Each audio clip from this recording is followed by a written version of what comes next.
Hey there, how you doing? I'm Gary and this is Physical Format Rock and Roll. Thank you so much for joining me. Before I get started, I just want to say cheers to all of my Canadian friends out there. And just remember, America still loves you, okay? So I got some vinyl finds. Well, I got one CD find. I'll show that real quick. Ledbetter Heights by Kenny Wayne Shepherd. Just kind of a classic album there. And I did not have that on CD, so I thought I would pick that up. Okay, now on to some actual vinyl. It is called Vinyl Finds. So the first one that I got here, if I can grab it, there we go. Whitford St. Holmes. This is an album that came out in 81. I'm pretty sure, yeah, 1981. I think, of course, you've got Brad Whitford from Aerosmith, who was on a hiatus from them at the time. And then you got Derek St. Holmes, most famous for being in Ted Nugent's band back in the day. All the great Ted Nugent albums have Derek St. Holmes on it. I like his voice. I think he's a really good singer. Brad Whitford, of course, is a great guitar player. At times, they come together really well on this record. And other times, I think they could have done a better job with their songwriting. But still, you know, a couple of rock and roll guys that I really like. So definitely worth picking that one up. Next up, going country on this one. Got some Waylon Jennings. Waylon, one of my all-time favorite country guys. And this is called Black on Black. This is from 1982, so I haven't listened to it yet. Not necessarily the best time period for Waylon, but this is embossed, which is pretty cool, which for those of you who don't know what that means, it means the letters stick out. Yeah, it does have a song on here called Get Naked With Me. So, and I have to be putting that one on here, what that's all about. But I do love me some Waylon Jennings. I don't want to get naked with him, but okay, back to some rock. This is a reissue that I picked up. This is, I believe, from 2019. I don't know. I'm not sure. Well, maybe not. It says the 40th anniversary edition.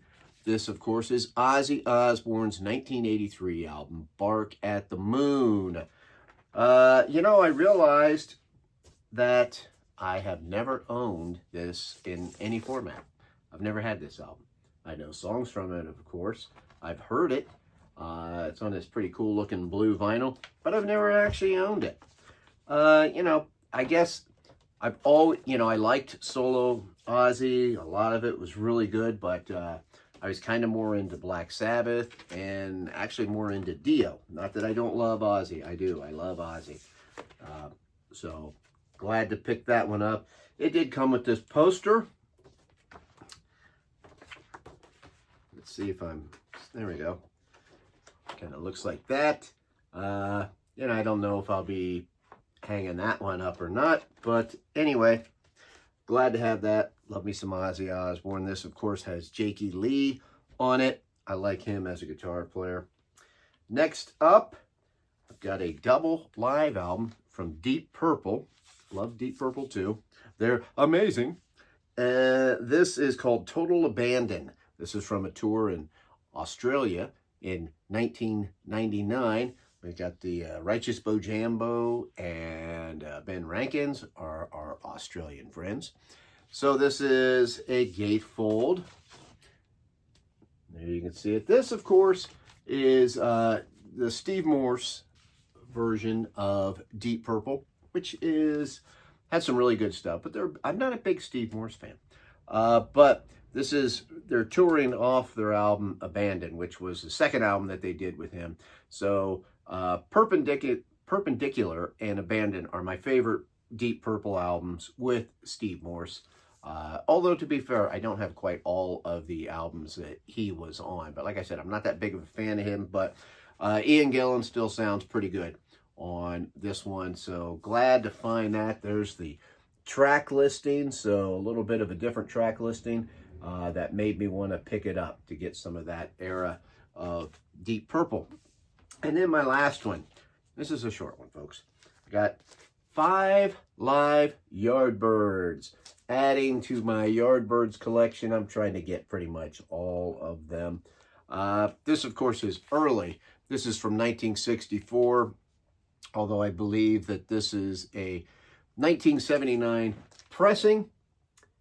You can see the band on there. This is when Eric Clapton, of course, was the main guitar player in the band. Let's take a look at this vinyl. You can see that there. I thought that was in really good shape. That's why I picked this one up. One of the ones that has eluded me, and I finally found it. That's on Charlie Records there. So very happy to find that. Not a big stash of things right now, but I still got some more stuff to buy here before long. So I just wanted to share those with you, and thank you for tuning in very much. I appreciate it. And till the next time, my friends, I will see you down the road.